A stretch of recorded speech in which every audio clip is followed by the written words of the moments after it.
So let me introduce myself then. My name is Le Xu, postdoc from Dr. Xinsang Lab from Department of Pediatrics from UCSD.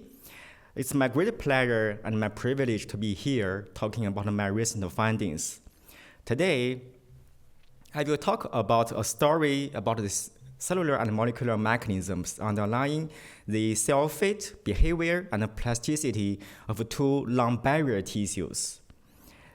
So the background picture here beautifully shows how two lung barrier tissues, mesothelial cells in the green, and the airway epithelial cells outlined by smooth muscle cells in red, sandwich the rest of the lung cells in between. So most of the beauty of nature that we see around us is contributed by varied structure of branching, as beautifully illustrated by all the plants here.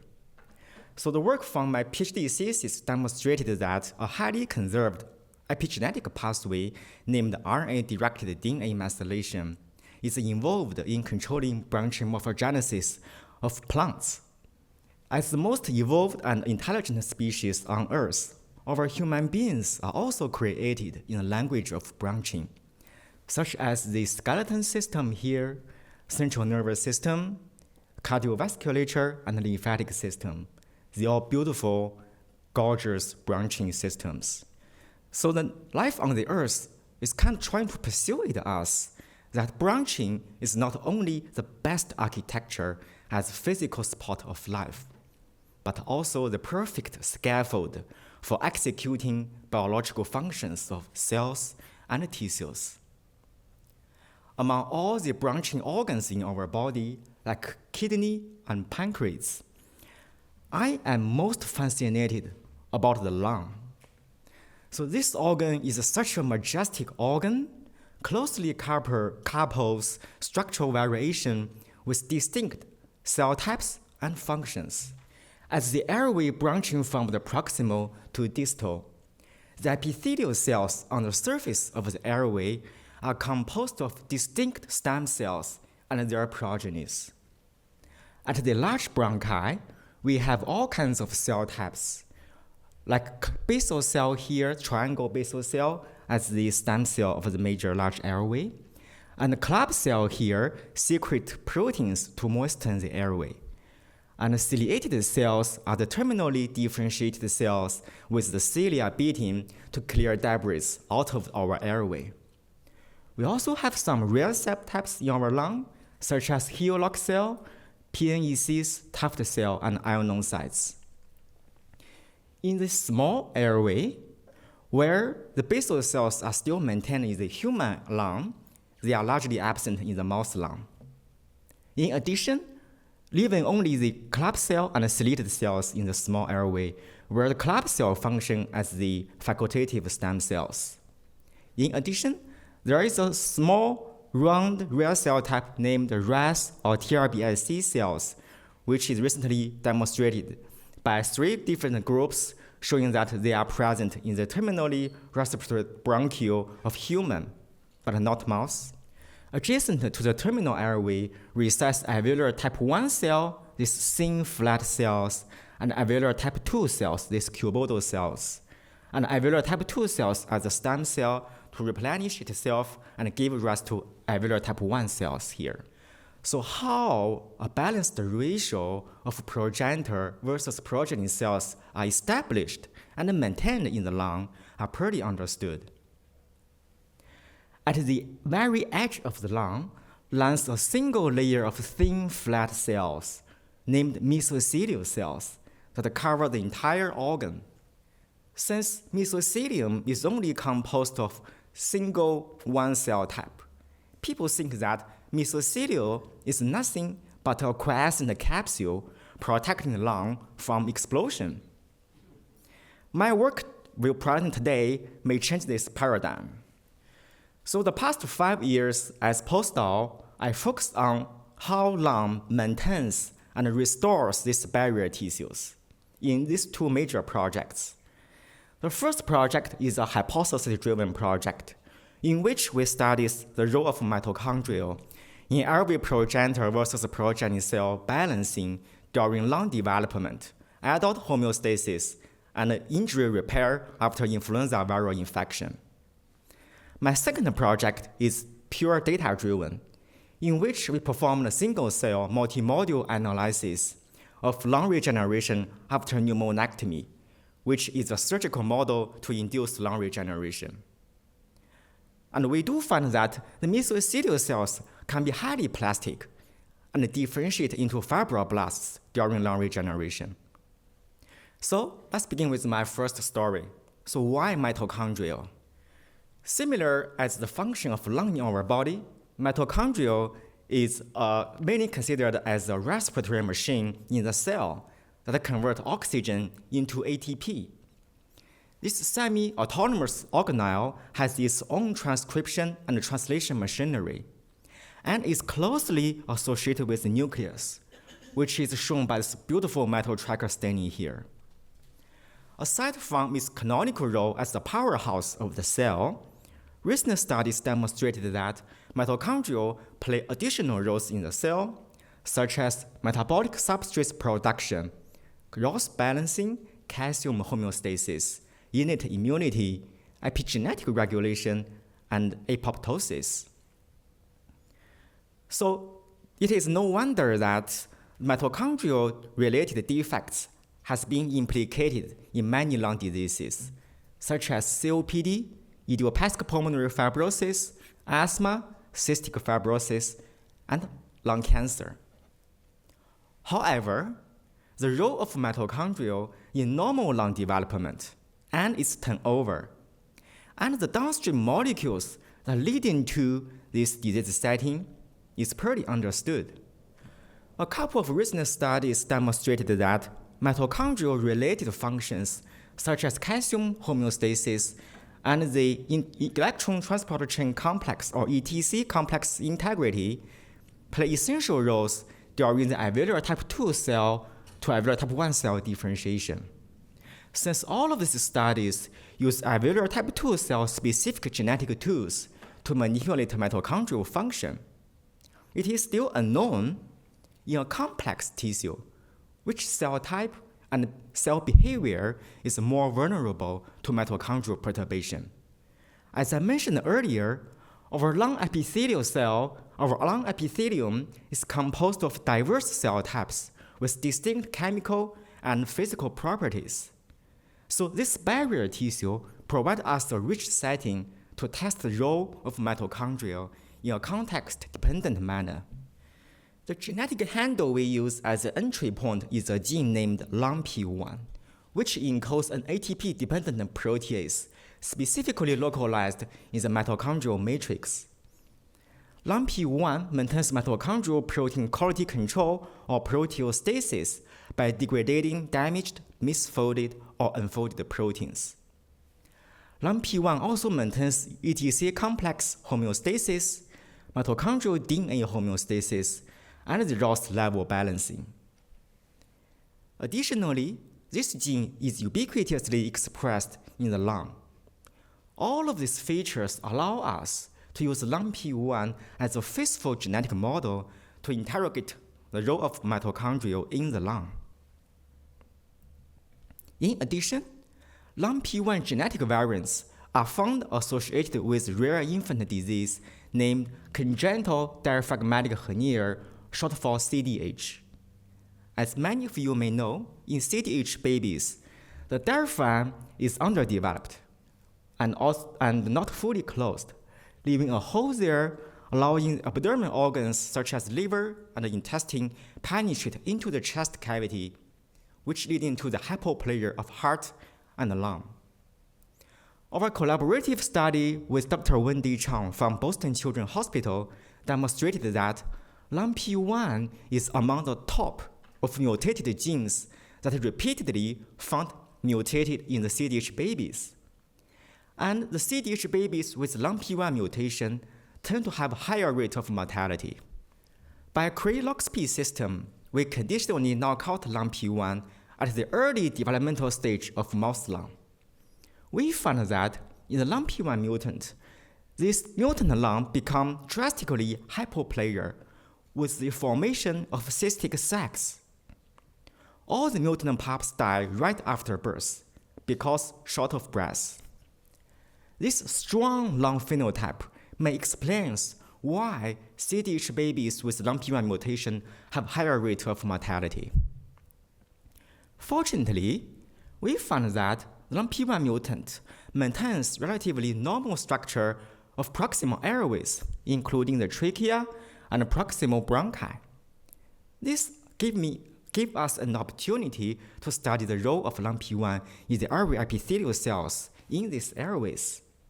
So here, the big question we are asking is, are all lung epithelial cells created equal in terms of mitochondrial function?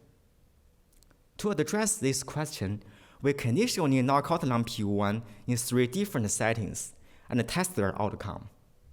During embryonic development, we knock out LUMP1 by Sony hedgehog cry, which is a generic cry expressed in entire epithelial cells during development. During adult homeostasis, we knock out LUMP1 using SOX2 cry and other cell type specific cry ER system. During influenza infection, we use SOX2 cry and calcium 5 crays, which drive the deletion of LUMP1 in the adult airway epithelium as well as in the basal stem cell specifically. Before diving into their phenotypes, we first make sure that mitochondrial defects is caused by loss of LUMP1 in the lung, right? That is our baseline. Western blot here shows that components from ETC complex 1 to 4 are all reduced to a certain level in the LUMP1 mutant lung. In addition, by mitochondrial protein fractionation assay, we demonstrated that the detergent insoluble protein as aggregates are overaccumulated in LUMP1 mutant compared to control. Also, the mitochondrial DNA copy number are also significantly reduced in LUMP1 mutant. This data collectively suggests that LUMP1 is essential for maintaining a healthy mitochondria in the lung. We next go to the phenotypes. Under normal condition in the trachea airway, the club cells in green and the slitted cells in red, they abundantly distributed in the airway and intermingled with each other. In the LUMP1 mutant, we found that these club and slitted cells are nearly completely gone in the mutant, as quantified here. On the contrary, we found that the basal stem cells, they become hyperplasia and become luminal in the mutant airway epithelium, where under normal condition, the basal stem cells stay at the basement membrane and give rise to the rest of the epithelial cells. So this ectopic differentiation of stratified basal cells can be traced back as early as embryonic day 15.5 or E15.5, at which time point the basal cell fate in the airway epithelium was just specified. Consistent with their squamous feature, we also found that the squamous marker gene calcin 13 are highly induced in LUMP1 mutant airway epithelium. So with all of these profound phenotypes, we are wondering, can I find some molecular mechanisms that trigger these cellular changes? From differentially expressed gene analysis here and gene ontology analysis from our bulk RNA-seq study, we found that a highly conserved cellular stress pathway named integrated stress response, short for ISR, is specifically induced in the mutant airway epithelium. We confirmed our finding by RT-qPCR analysis, showing that only the ISR stress pathway, but not other ER stress pathway, nor mitochondrial stress pathway are upregulated in the mutant cell. People know that in the ISR pathway, the stress signal in the cell will lead to the phosphorylation of EIF2 alpha, which is a translation factor, activation of which further lead to the nuclear translocation of ATF4, which is the master effector of ISR pathway and a key transcription factor. By immunostaining, we found that the ATF4 is highly induced in the nucleus of airway epithelial cells in LUMP1 mutant, as quantified here. After activation of ATF4 in the nucleus, studies shows that the cells either going to apoptosis, cell death, or cell senescence phenotype. Instead of cell death, we found that the senescent marker CDKN1A is highly induced in the airway epithelium of LAMP1 mutant, suggesting that its cells go into a cell senescent state.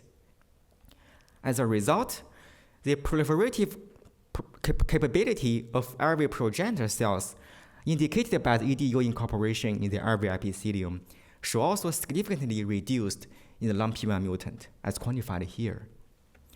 So the reduction of the proliferative capacity of progenitor cells may be the leading cause of the loss of club and ciliated cells during development, and basal cells as a wound response undergoing proliferation and hypoplasia. A brief summary of our embryonic data. Here, we found that mitochondrial LAMP1 play essential roles in the airway progenitor cell proliferation and differentiation. Loss of LAMP1 led to the failed differentiation of club and ciliated cells, but an ectopic differentiation of squamous basal cells in the airway. So, if you look at all of these signaling pathways that are well established and required for normal development of human mouse organs, like notch, hedgehog, BMP, much of their function are diminished or even turned off after birth and throughout adulthood. And these signalings can be provoked again as an injury response to repair injured tissue. So here we are wondering if the LAMP1 function is continuously required in maintaining the adult airway homeostasis. To address this question, we use SOX2 CRE-ER to knock out LAMP1 in the entire epithelial cells in the adult mouse. Compared to the control airway, where club cell and ciliated cells are beautifully lining the trachea airway as well as the lung intrapulmonary airway, the LAMP1 mutant mice show a greatly reduction of both club cell and ciliated cells in the adult trachea and the lung airway. This adult phenotype is consistent with what we see during development. In addition, we found there is an ectopic differentiation of goblet cells which express mucin 5B. As we know that goblet cells is a stress-induced cell type and associated with many lung diseases, human lung diseases. On the other side, for the basal stem cells, we found that loss of LAMP1 leads to the basal cell hyperplasia in the trachea airway, and they become luminal. This is also consistent with the developmental phenotype.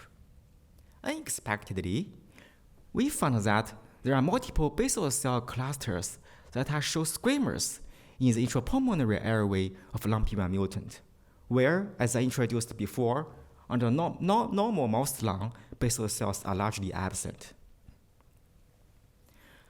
So, given the fact that the adult airway epithelium, the average half-life of it is about 1 year, so you need 1 year to replenish all the damaged epithelial cells in our trachea and lung. But we do see the LAMP1 mutant phenotype within shortly 1 month. So this drastic phenotype of LAMP1 mutant must be the outcome of some acute cell responses. So we find that loss of LAMP1 do lead to a wide spread of cell death signal, as indicated by Caspar-3 staining here.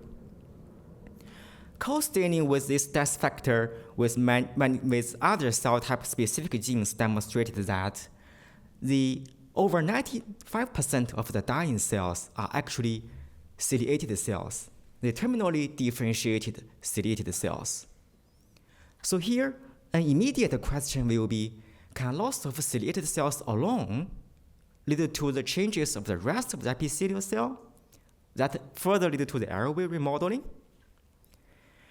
This is a really interesting question we really want to look into. Another study from Rajagopal group from Harvard suggests that if you delete ciliated cells, one-time deletion of ciliated cells in the mouse airway actually have very mild impact on the remaining airway epithelium, The entire airway looks normal, no remodeling. But here we are wondering if continuous loss of ciliated cells, as in the setting of our LAMP1 mutant, may lead into the airway remodeling.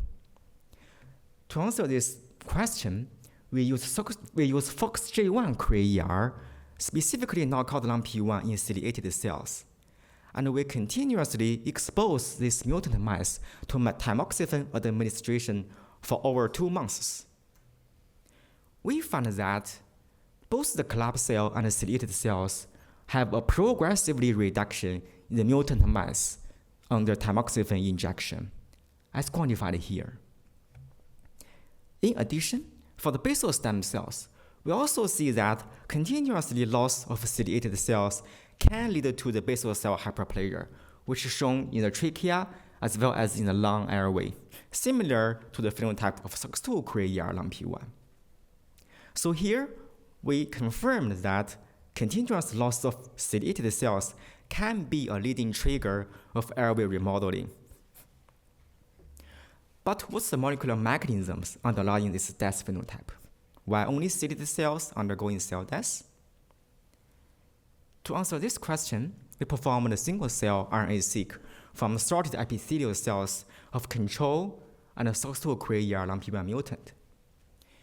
UMAP clustering analysis demonstrated that the mutant cells are largely segregated from their control counterparts.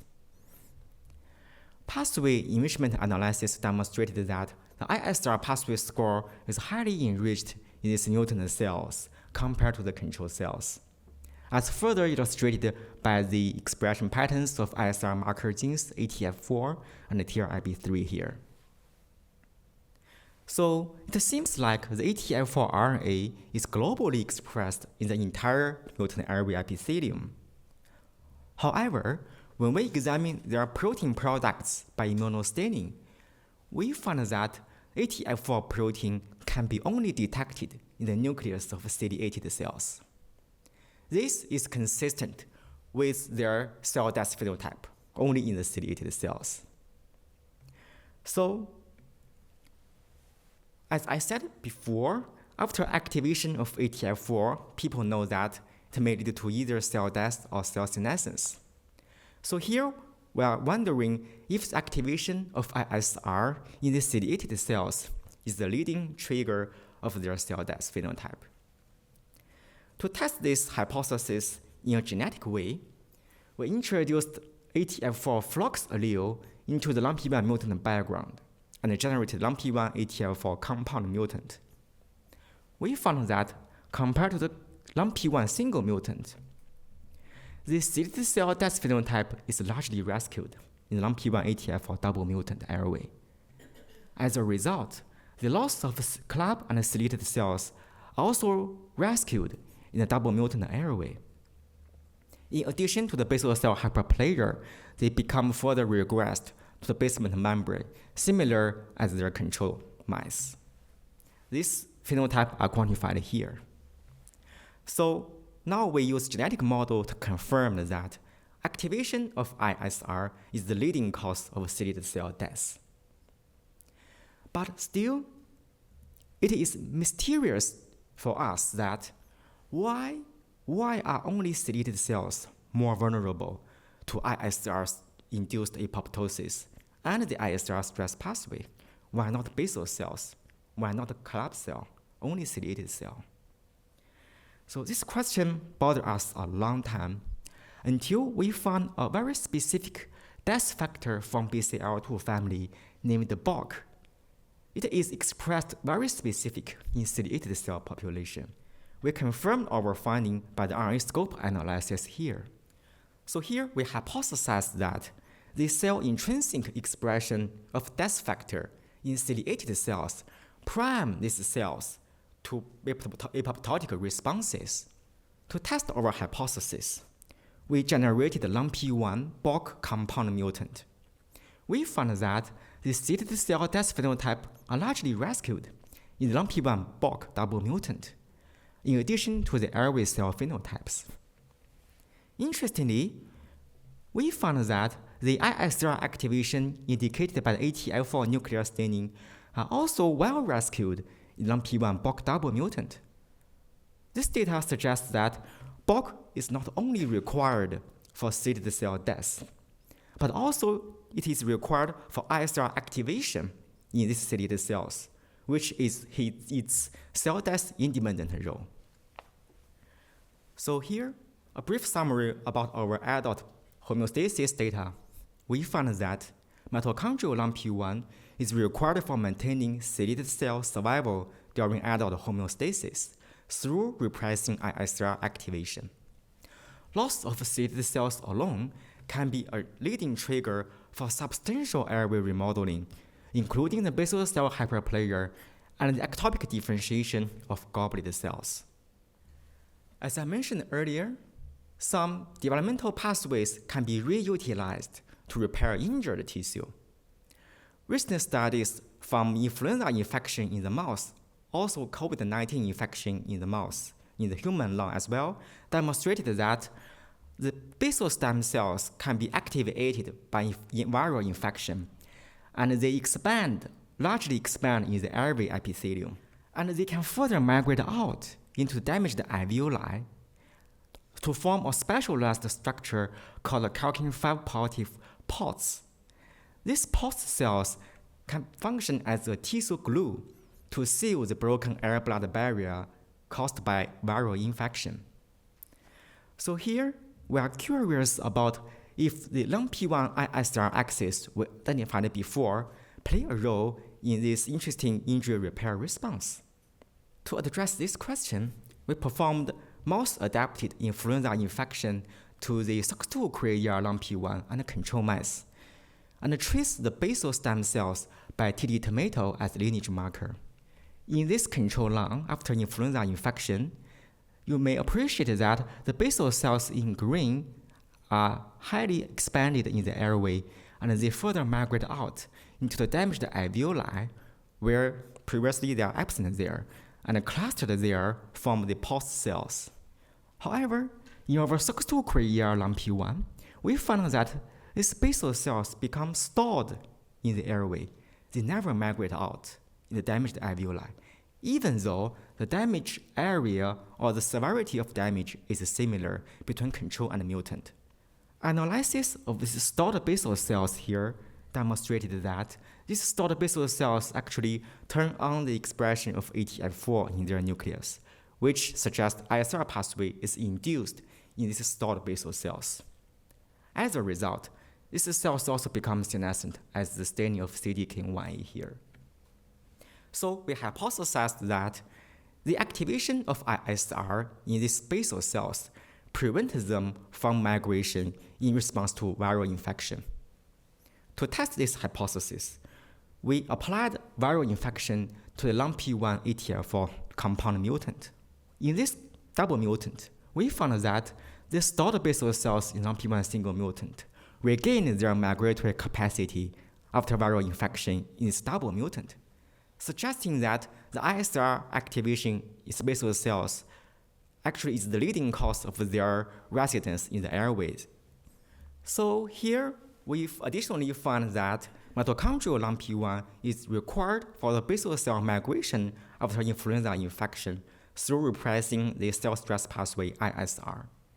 When we talk about all of this mouse data to pulmonologists, they remind us that the airway phenotypes of LUMP1 recapitulate the key features of COPD, which is something we should really look into. So COPD, or chronic obstructive pulmonary disease, is usually caused by smoking or airborne pollutions. It is the third leading cause of death in the world, affecting more than 12 million people in the US alone.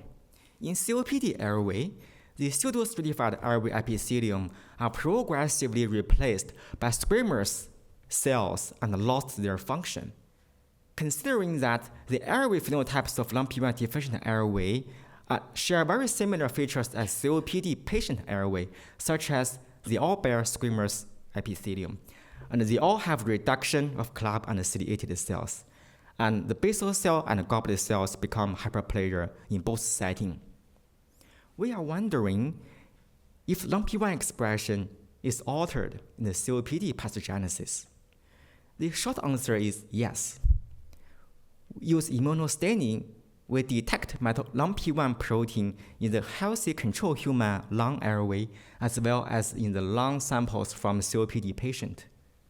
We find that LAMP1 protein is abundantly expressed in the entire airway epithelial cells of healthy human airway, as well as the non-squamous and low-grade squamous airway epithelium of COPD patient. However, when the epithelial cells transition into the high-grade squamous, which indicated by the strong hyperplasia of basal cells here, the LAMP1 protein is greatly reduced in the high squamous epithelial cells, as quantified here. This data suggests that post-transcriptional or translational control of LAMP1 protein may contribute to the pathogenesis of COPD. In summary here, we identified a cellular pathway from mitochondria to the nucleus that controls the proliferation, differentiation of airway progenitor cells during development, and controls the survival of terminally differentiated ciliated cells during adult homeostasis, and the migration of basal cells after influenza infection. This work just published on cell stem cell at the current issue. And we do design a cover image. We use Naja, a protection deity in ancient Chinese myths. He is very powerful, have 3 heads, 6 arms when in fighting, to imitate the multifaceted roles of LAMP1 or mitochondria in the lung. Though it's not picked up by the editor, but I still love it. Okay, next, let's move from the proximal airway to the edges of the lung. I will use the rest of the time talking about my second project, which is unpublished and supported by my K99R00 grant.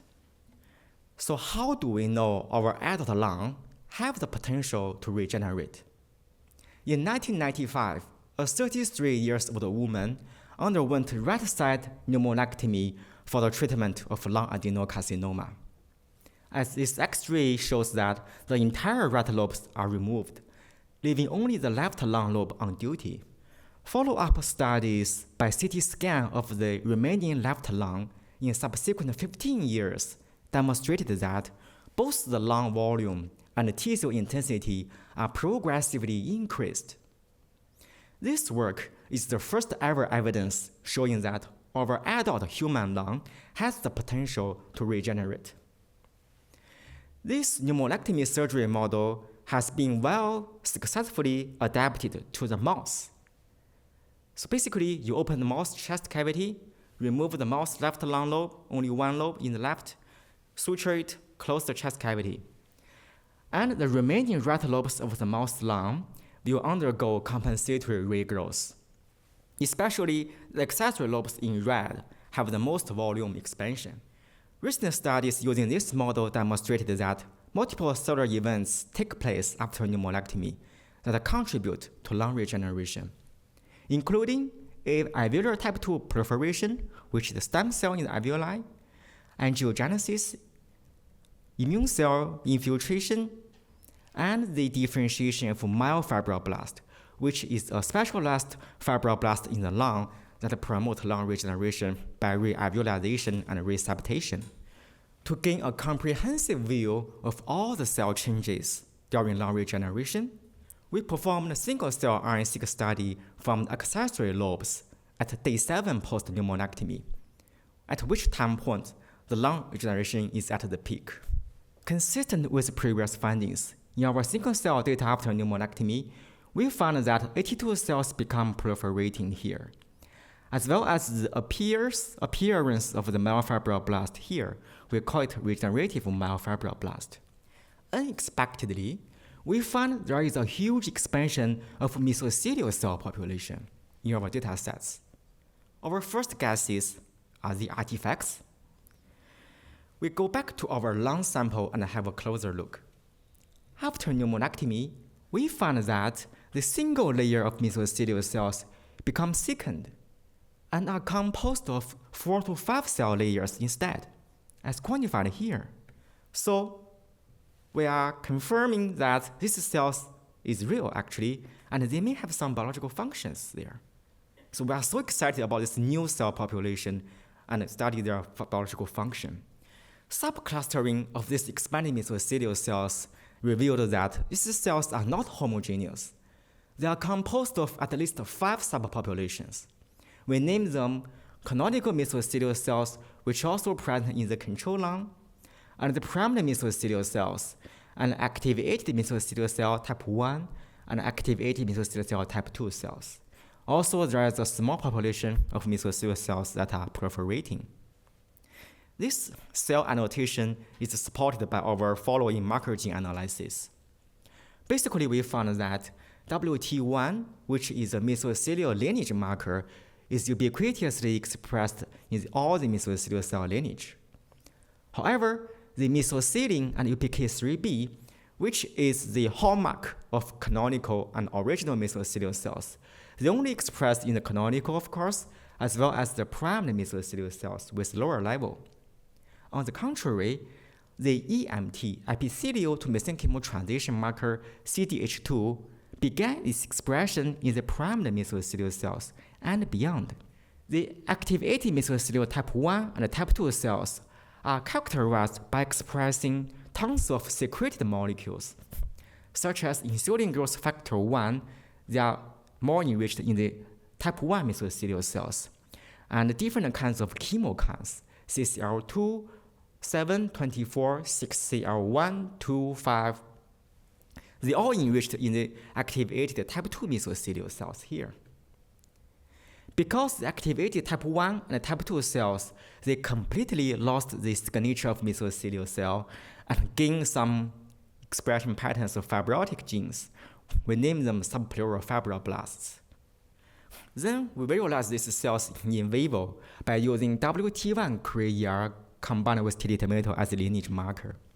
We find that after pneumonectomy, these subpleural fibroblasts are all lineage traced by TD tomato, suggesting that all of them come from the canonical mesothelial cells, consistent with our bioinformatic prediction by trajectory lineage tracing. To confirm their expression of chemokines, we use CCL2 RFP genetic model in which all cells that express CCL2 are labeled by RFP. We found that after pneumonectomy, subset of this subpleural fibroblast turn on expression of CCL2 at the edge of the lung, and they bear EMT signature by co-staining of CDH2 or uncut herring here. So before digging into their biological function, we do need some genetic tools to block their formation so that we can test their loss of function phenotype, right? So here the next key question we are asking is, can we find some transcription factors that are driving their differentiation so we can knock out them in the mesothelial cell and test their function of the cell population? To address this question in an unbiased way, we performed a single-cell ataxic from sorted mesenchymal cells of control and pneumonectomy lung. Consistent with our single-cell data, we found still a huge expansion of mesothelial cells here compared to the control, and the exact subpopulation of subpleural fibroblast cells only tell by the chromatin signatures. The really cool thing for single-cell ataxic is you can directly visualize the chromatin dynamics within a cell lineage. So here, as an example, you can appreciate that the chromatin accessibility in the gene mesothelium, which is the canonical mesothelial cell marker, gradually reduced its openness along the differentiation of subpleural fibroblast. On the other hand, the uncut herring or CDH2 EMT marker gradually opens its chromatin accessibility during the differentiation, as further demonstrated by the feature plot here. Similar as differentially expressed gene analysis in your RNA-seq, you can also perform the differentially accessible chromatin analysis by single-cell ataxic data. And you can identify all the open chromatins specific to each cell type here. By allowing the open chromatin to nearby protein coding genes, you can identify DNA regulatory elements of corresponding genes by this method. For example, here we identified a novel DNA regulatory elements 20 kilobases downstream of IGF-1. Under normal condition in the canonical mesothelial cell, the chromatin is closed on these DNA elements. But during the differentiation of subpleural fibroblast, the chromatin gradually opens, suggesting that it's functional there. We are using CRISPR-Cas9 technology to test the role of these DNA elements in expression of IGF-1. You can further utilize this data to analyze the motif enrichment in these open chromatins. By using ChromVar as algorithm, we identified over 200 enriched transcription factor binding motifs in the open chromatins of the differentiated or activated subpleural fibroblasts. Not all of these genes or transcription factors are expressed there. By combining with our single-cell data, we do a primary screening and manually check their expression and binding activity. We do find some very interesting and strong candidates there. For example, the WT1, which is as mentioned multiple times, the lineage marker, and it's also a transcription factor. Its binding activity as well as the gene expression are globally active in the entire mesothelial lineage. On the other hand, TWIST1, which is the master transcription factor for EMT process, its binding activity and gene expression are only active in the primed and activated 1 and 2 mesothelial cells. In addition, RUNX1 or acute myeloid leukemia factor 1, this transcription factor only active in the activated mesothelial type 1 cells, very specific function. This activity is also cartooned here. So now we are using mouse genetic models to test this function of transcription factors in the differentiation of subpleural fibroblast. So the next very important question is, can we find these cells in the human lung? Human lung relevance. We do find some clues in the human lung disease called idiopathic pulmonary fibrosis, short for IPF. So IPF is the single most common fibrotic lung disease. And despite the recent progress in treatment, we still have incredible high mortality of IPF. More than 50% of IPF patients die 3 to 5 years of diagnosis. And there's no cure yet for this disease. A hallmark of IPF pathogenesis is this disease pattern. So IPF patients, they always develop fibrosis from the edges of the lung and progressively develop into the center. By reanalyzing the published single-cell RNA-seq data from healthy and IPF patient lung, we do find a very big population of mesenchymal cells that specifically belong to IPF patient. So what's this population? By analyzing their marker gene expression, we found that they do express mesothelial lineage marker WT1, but are absent from the canonical mesothelial marker Mesothelium.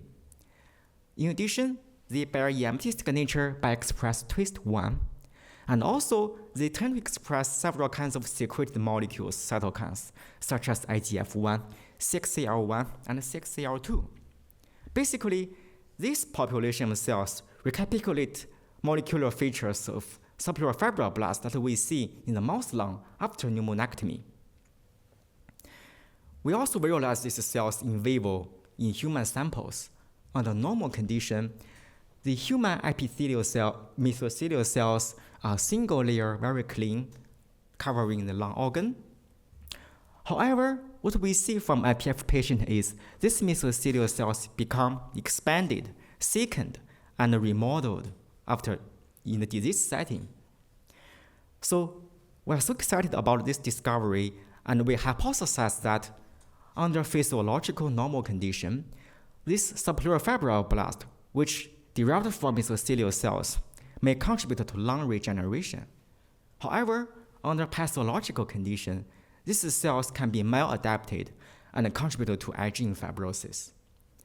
We now are establishing new mouse models to mimic the pathogenesis of IPF in the mouse and testing our hypothesis here. So a summary of my second project, where we identified that mesothelium can be highly plastic during lung regeneration and differentiate into a subpleural fibroblast, which can function as a signaling hub to orchestrate lung regeneration.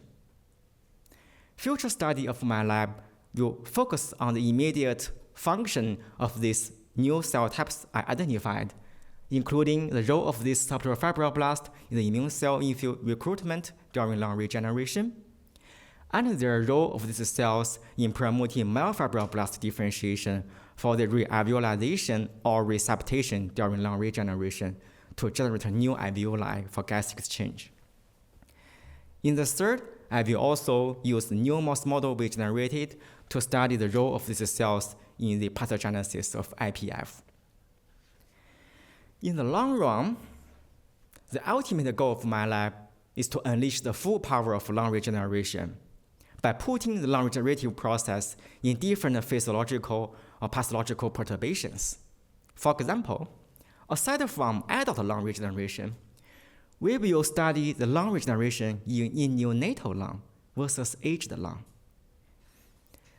Also, since the lung organoid in mesenchymal cells is absent in the lung biology field, which is surprisingly because people use lung organoids, but they all come from lung epithelial cells. So we will commit ourselves and work with our colleagues to establish a platform to culture the lung mesenchymal organoids. And if we did that, because many of you sitting here, we can even send it to the space station to test their performance in the low Earth orbit, right? Very exciting.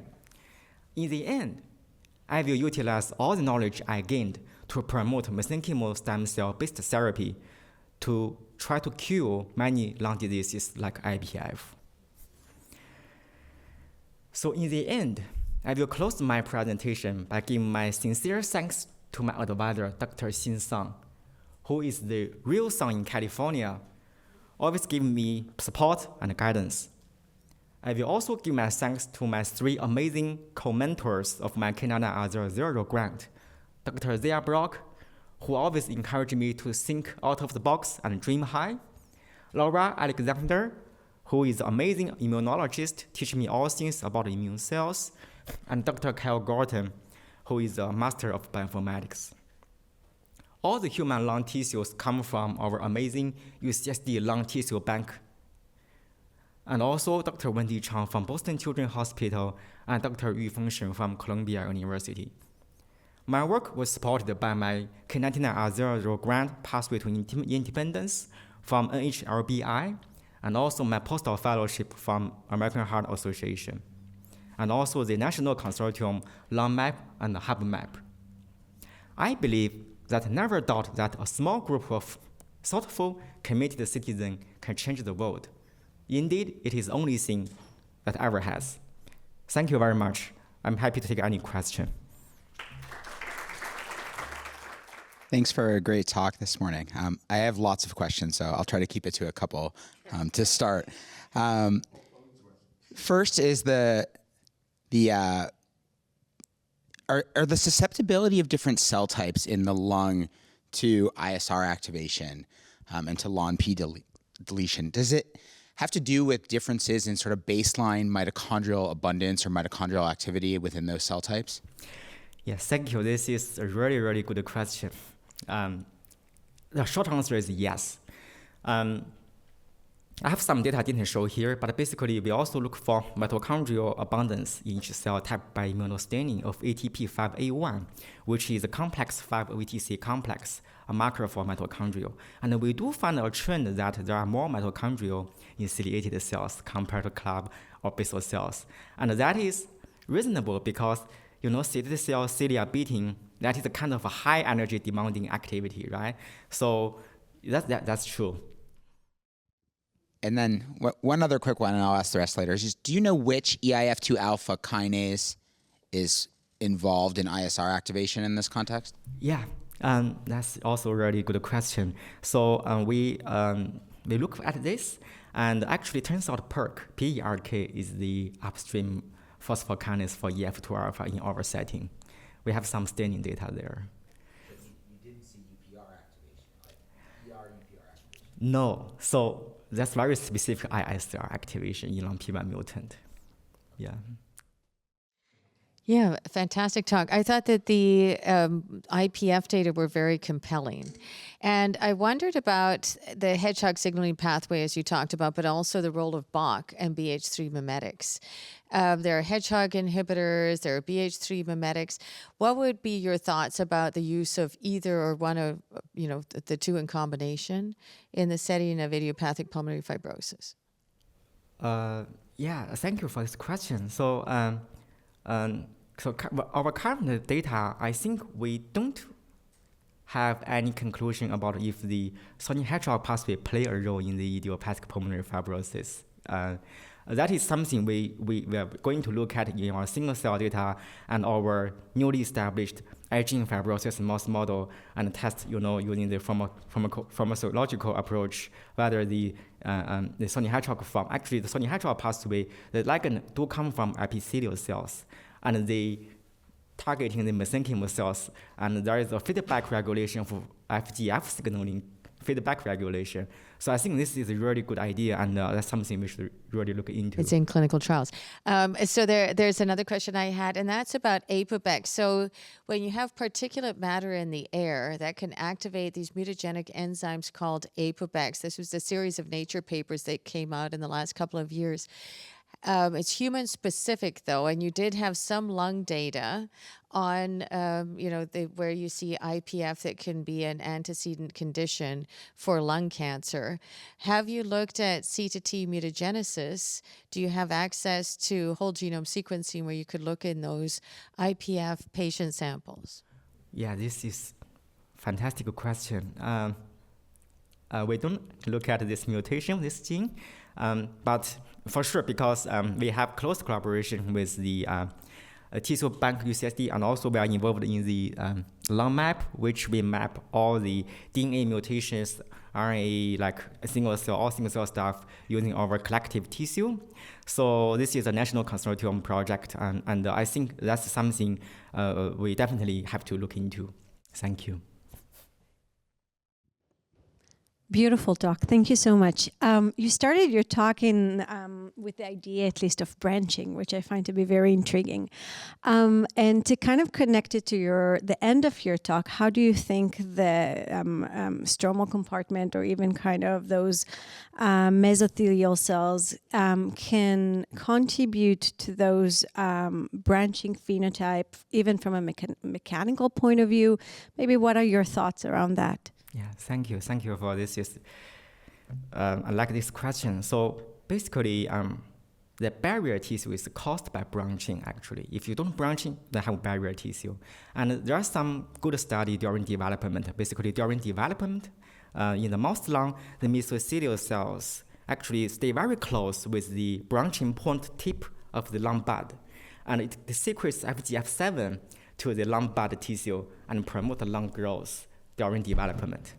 So that's a very established function of mesothelial cells. So I think definitely, and also mesothelial cells, if you lineage trace these cells during development, some of the mesothelial cells during development, they do give rise to fibroblasts in the lung, but not in the adult. And our findings in the adult, so. Great. Maybe while we're getting Rachel to ask her question, I'll ask my question. So as a neonatologist who's taking care of lots of congenital diaphragmatic hernia babies, I found your connection between LAMP1 and CDH to be very, very intriguing. Now, the traditional thought for generations has been that the primary defect is in the diaphragm. However, the diaphragm forms, the gut comes up and suppresses lung development. Therefore, the later the hernia, the less the impact on the lung. The earlier the hernia, the more dysplastic or hypoplastic the lung becomes. You seem to be challenging that a little bit, in that you think maybe this emanates from the lung whenever this mutant gene or failure to express is being expressed. Or are you saying that, yes, it does emanate with this mechanical inhibition, and this is the gene that's playing it out.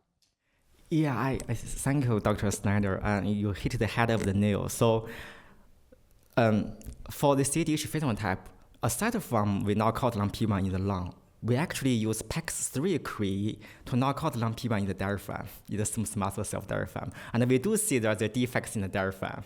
So my opinion is LAMP1 play dual roles. First, it's definitely required for smooth muscle formation in the diaphragm. In addition, they play independent roles in the lung development. So basically, the hypoplasia of lung in CDH babies can be caused by two factors. One is the mechanical stretch, or mechanical limited space and squeeze the lung become hypoplasia. Another one is genetically intrinsic factor, which make the lung sick and become hypoplasia. So I think my model partially supports this dual factor model of CDH. You're up, Rachel. Wonderful. Great talk. What was really interesting was like the hyperplasia of mesothelium within the IPF tissue. So I kind of have two questions. So one is, do you have a guess of what might be driving this hyperplasia? Is it coming from like outside of the lung?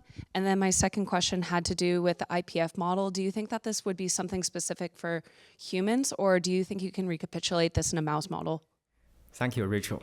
It's an amazing question. So for the first one, the trigger of the mesothelial hyperplasia, right? That's the killing question. I think I have two answers. One of my hypotheses is the mechanical tension. And actually, there are some ion channels like piezo1 or piezo2, especially piezo2, is highly expressed in mesothelial cells. So this mechanical tension may act on the mesothelial cell and trigger their downstream responses, maybe through YAP-TAZ pathway, and leading to their hyperplasia. And another guess or hypothesis is we also found a single cell RNA data I didn't show here. We also found that amphiregulin, which is also secreted ligand, highly activated in the alveolar type 2 cells.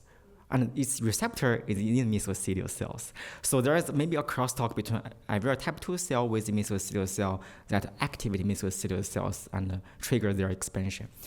The second question is the mouse modeling of human IPF disease. Yes, we do have very exciting data, preliminary data I didn't show here, but we do establish a new mouse model to trigger gene fibrosis in the mouse lung, while recapitulate key feature of IPF. And we are trying to use this model to study the role of subpleural fibroblast in our setting. So we can talk more about this. Wonderful, thank you. All right. Well, thanks so much, and congratulations on starting your new lab, and good luck. And thank you all for attending. Bye-bye. Thank you all. Thank you very much.